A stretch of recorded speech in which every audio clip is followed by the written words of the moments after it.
Warning: this story contains artistic depictions of sexual conduct. All characters in the story are over the age of 18. Any similarities of real people, living or dead, are coincidental. Alright, so welcome back. I guess that she has wrangled Robin into going to an ice cream parlor.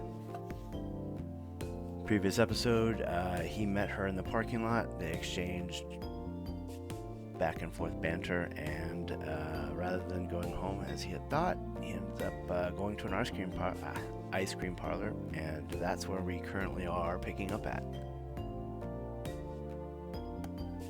So, was there any reason why you wanted to come here of all places? Not really. I just thought it looked cute. Cute being the key word. After I reluctantly gave in to Belle's demands, with the stipulation that we return home in under an hour, Belle decided to drag me all the way here. I realized that by phrasing that what transpired these last 5 minutes in such a manner, I have made myself seem like an unwilling victim, pulled along by Belle's inscrutable machinations, like a cog in a machine. I have no doubts that people would wonder if this was truly an accurate portrayal of my thoughts, and whether I did not, contrary to my protests, agree to Belle's decisions almost at once. To all of you naysayers, I can tell you that I have no further comments to add. I cannot satisfy you because I cannot truly satisfy myself. I'm an adult, and I know I shouldn't have come here, but adult although I may be, I am also a coward. Belle and I are sitting in an ice cream parlor, an oddity in England, with quaint brick walls and smooth white marble, a Baskin-Robbins. It's the kind of place I would go with Melly if it had existed when she was younger. There were fewer chain brands back then. Now the high street is overrun with them. In the last 4 years, this small village has become distinctly Americanized. We even have a Starbucks. Who on earth wants to spend £5 on a coffee? It's beggar's belief. I guess that's progress for you. I'm not really sure why Belle wanted to come here of all places. The shop isn't very busy, which makes us stand out even more.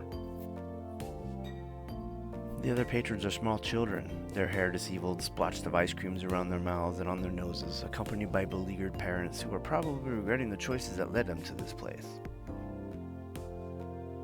I suppose I should feel a certain amount of camaraderie for those frazzled men and women. It is mostly women, though, even though our situations aren't at all alike. I'm beginning to wonder why I came here, too. The staffs gave us no shortage of funny glances when we first came here, prompting me to explain perhaps more defensively than I should have done that I was here with my daughter. They seemed to relax a little more after that, but I'm still aware of their eyes boring into my back. Maybe I'm just being paranoid. Is this my own guilty conscience, my personal Jiminy Cricket, giving me a short prod in my neck with the tip of his umbrella? I was right to think going out with Belle would be a bad idea, particularly when she's wearing that school uniform. I probably look like a criminal. I feel like a criminal. This isn't working wonders for my self-esteem, though Belle is undeniably pretty. Pretty girls aren't just entertaining distractions, they can be dangerous too. At least Belle looks happy. She's eating an ice cream sundae, savoring it slowly. She brings the silver spoon to her lips, laden with ice cream, and draws it to her mouth. Her lips part in an O as she lets the ice cream dissolve across her tongue. The expression on her face is one of pure bliss. It makes her look even younger than she already is. You really like ice cream, don't you? I love it. I must have gotten a taste for it the other night. I don't think it was just the ice cream she was savoring back then, though. Oh God, he's remembering that night.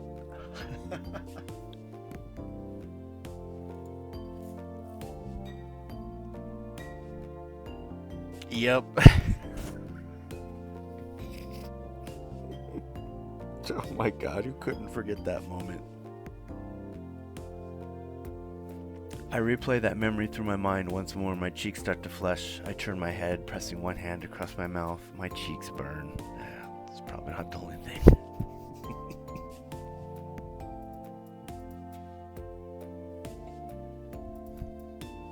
Ah, delicious. At least this is a little bit more modest, at least compared to that moment.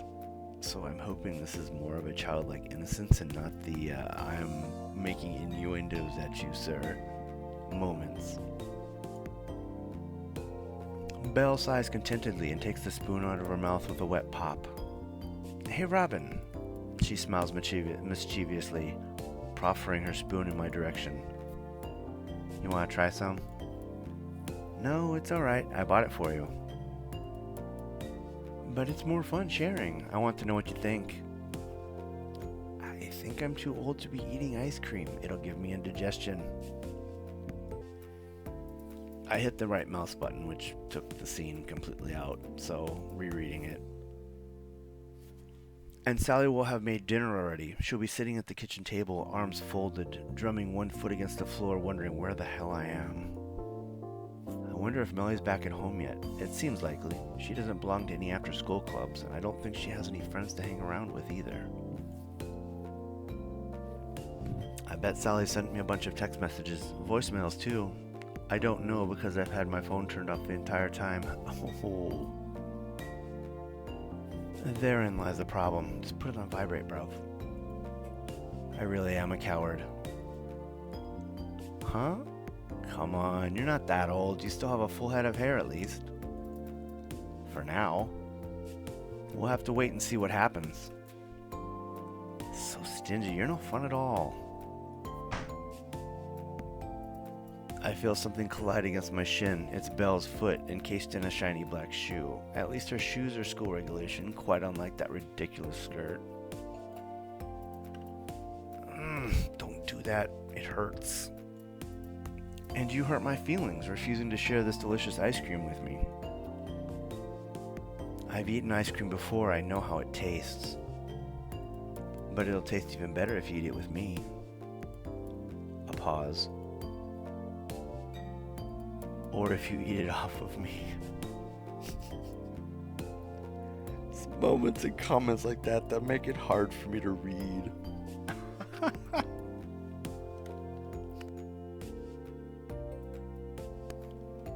Oh God.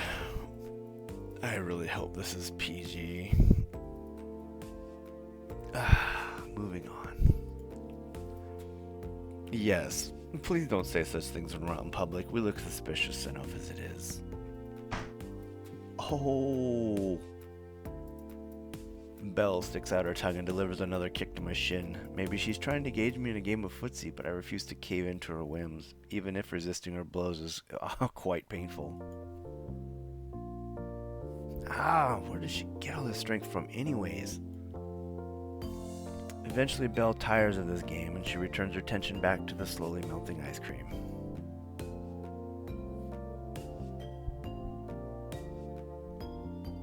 I just read it and I'm just sitting here like, am I really gonna read this? The descriptive nature Robin's giving. Oh God.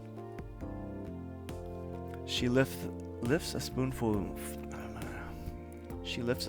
of the frozen treat up to her lips and slips the pink spoon inside her warm pink expansive mouth. As you can see, I'm having trouble taking this seriously.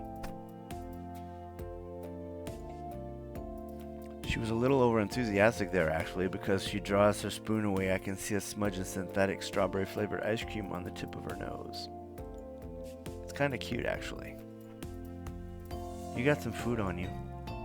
Huh? Where? Just here. I tap my nose for demonstration. I can hardly wipe it off her nose myself. Most fathers aren't that touchy-feely with their daughters, are they? I'm certainly not with Mellie. Then again, my relationship with Mellie is rather unusual. Belle frowns, wrinkling her nose, and goes cross-eyed for a few moments. Is she trying to see the splotch of ice cream for herself? Can't you wipe it off for me, Robin? And why can't you do it yourself? You're a big girl, aren't you?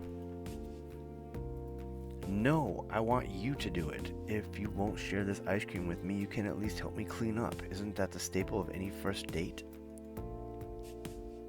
What do you mean, date? I lower my voice to a whisper and lean forward, glaring. Remember, you're meant to be my daughter. That's what I said, and I'm going to stick to my story. Oh, please, you're being way too paranoid, as if anyone here in here cares. The staff are all too busy making sure none of those little kids knock over their banana splits. Be that as it may, it doesn't hurt to be a little bit more careful. Belle giggles, her chest rising and falling beneath her school sweater. Not that Belle goes to St. Catherine's, of course. Come on, Daddy.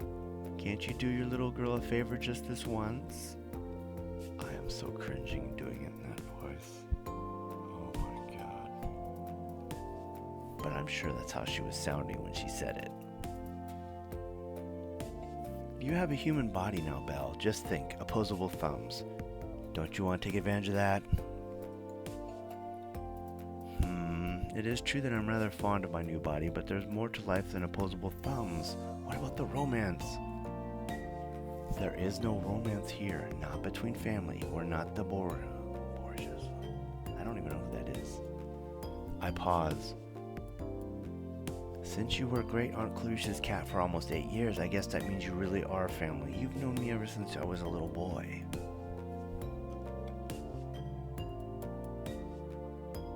And you've known me since I was about this tall. Belle hold one hand up above the tabletop for emphasis. Touché.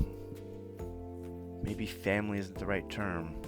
Perhaps you could call us childhood friends? I don't recall you being particularly friendly. You used to scratch and bite me all the time. That was before you almost drowned trying to save me, you dolt. I don't have to have a great deal nicer to you now that I know about your hidden depths. Don't think I have any hidden depths. I'm about as deep as a puddle. Maybe you are now. Marriage, melody, and an unfulfilling job where nobody takes you seriously drove it all out of you, huh? Didn't it? I wince. I thought we were just playing around, but Belle's eyes are as sharp as ever, even when she speaks with a slight tilt of her tone. Maybe we really are like childhood friends. I've known her longer than I've known Sally, and she certainly is privileged to all my secrets, even the ones I don't want to admit to myself. So, Belle leans forward, cupping her chin with her hands. She peers at me, a smile on her face, expectant. Her eyes flash. You going to clean me up, or not? Her gaze is disconcerting. I don't think I can argue back. She's worn me down. All right. Just don't make a big song and dance about it. Don't worry, I won't. Belle blinks at me expectantly. She looks almost like a fairy tale princess waiting for the kiss of some handsome prince. Unfortunately, I'm not royalty. I make my living on a teacher's wage, and it's a mere pittance of that. Plus, I'm hardly what you would call handsome. And if we really want to smash the simile apart, Belle isn't a princess. I think she's more like a wicked witch or a femme fatale, with our all-knowing eyes and her too short skirts. I lean forward, the napkin crumpled in my hand. All of a sudden, Belle's face seems far too close. I can almost count each of her individual eyelashes. Fell her breath against my cheek. Gotcha. Ah.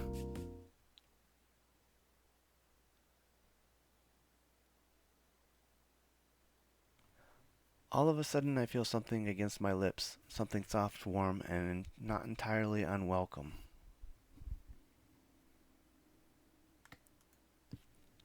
Belle's kissing me. This isn't like her previous peck either. This is a real kiss, unabashedly romantic. I know Belle isn't a human, but she seems awfully familiar with human customs. So I doubt this is some kind of a mistake. She's not that naive. I think she's even smarter than I am, actually, to have tricked me like this. I can't help but feel taken advantage of. I was right. Belle's no fairy tale princess. She's the Wicked Witch for sure. What does that make me then? She presses against me, demanding, and I gasp. Belle takes my shock as further invitation. She presses forward, pushing my back against the chair. Her tongue enters my mouth. She tastes of ice cream, shockingly sweet, and her tongue is strangely cold compared to the warmth of her lips. I feel my heart seize up in my chest. My mind goes blank. When was the last time someone kissed me like this? I can't remember. Sally certainly doesn't. We're too busy being antagonistic about small things, stupid things, to trade open affection like this. I think I must be kissing Belle back.